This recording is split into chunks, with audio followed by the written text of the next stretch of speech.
Гледате Еден на еден, овозможено од Good Nature, вкусот на природата. А ти си икона спортска и последниот период некако ти е обележан од она што се случи у Спрингфилд. Значи ти си веќе нели официјално еден од колку не знам 9 или 10 европски кошаркари што имаат чест да бидат дел од Hall of Fame во Спрингфилд, каде што буквално најголемите кошаркари у светска историја не само што биле почестени, него и сите се расплакале. Знаеме она Майкл Џордан, више и мим она стана кај што плаче, кај што прават. Зошто сите толку емоција имаат кога ќе застанат Дино на таа сцена? Што се случува? Ти од твое лично искуство да ни кажеш. A to je jedno nevjerovatno iskustvo. Ne znam kako bi vam to uopće opisao, jer ja sam igrao i pred 5, i 10, i 15, i 20, i 30 hiljada ljudi, i utakmice, i bitne, i finala, i šta ti ja znam šta, olimpijade, svjetska, evropska, svašta sam igrao, osvaja, i misliš da te ne može ništa izbaciti iz takta. I onda dođeš u tu dvoranu i onda još uvijek nemaš taj osjećaj. Da. Mislim, vidiš ti tu sve te face, sve te naljepnice, oznake, znaš ti di si, to se dešava, to je jako, jako zahtjevno, jako naporno. I onda dođe moment da ti izađeš na binu i ti si sam uvjeren kao šta svaki sportaš je samouvjeren. I onda dođeš na tu binu i onda jednostavno organizam blokira, ko da si primio nekakvu laganu anesteziju, znači ti znaš, lokalnu anesteziju, ti znaš šta se dešava, ali se boriš sa sobom da uopće nešto povežeš, nekakve misli, jer to je totalno, kad izađeš pred sve te zvijezde, svi te gledaju, sve se oči uprte u tebe, cijeli svit te gleda, to su milijoni ljudi i onda jednostavno tvoj organizam koliko god je spreman i koliko god, to ipak nije tvoje. Da. Moje je na terenu i ja sam tu u kući, a ovdje nisam kući.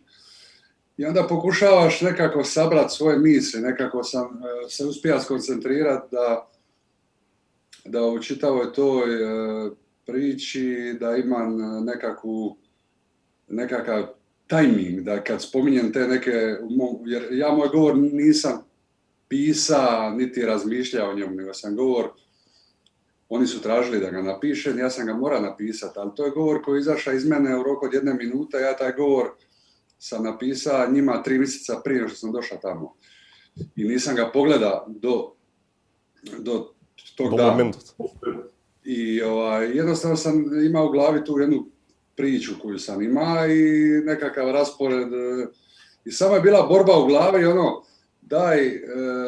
daj nekako saberi da ne preskačeš trenere, da znaš ko ti je bio prvi, ko je drugi, ko je treći, ko je četvrti, su igrači isto tako po tom nekakvom redu, da ne zaboraviš nekog od njih. A moji prijatelji koji su bili s menom su bili tu ispred, jedna sam njih samo pobrojao ovako, šta sam vidio ispred sebe, tako da je to sve skupa ispalo. И сигурно не помогна тоа што те најави Лери Бърд, еден од вајда 5 најголеми кошаркари у историја. Вајда и тоа беше притисок додатен. Pa sigurno. Mislim, cijela ta procedura svega, te pripreme, to je trajalo 6 mjeseci, nije to napravljeno na brzinu, to su stvarno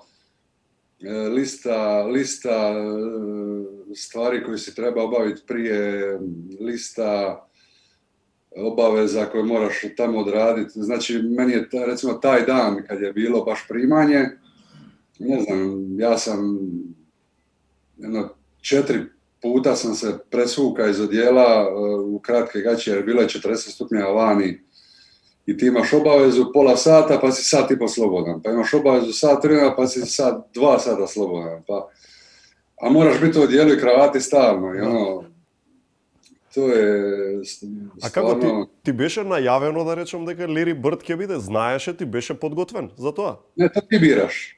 Аха. To ti biraš. Ti biraš ko će te uvesti u Hall of Fame, ali te ne može uvesti u Hall of Fame bilo ko, nego samo neko ko je Hall of Famer.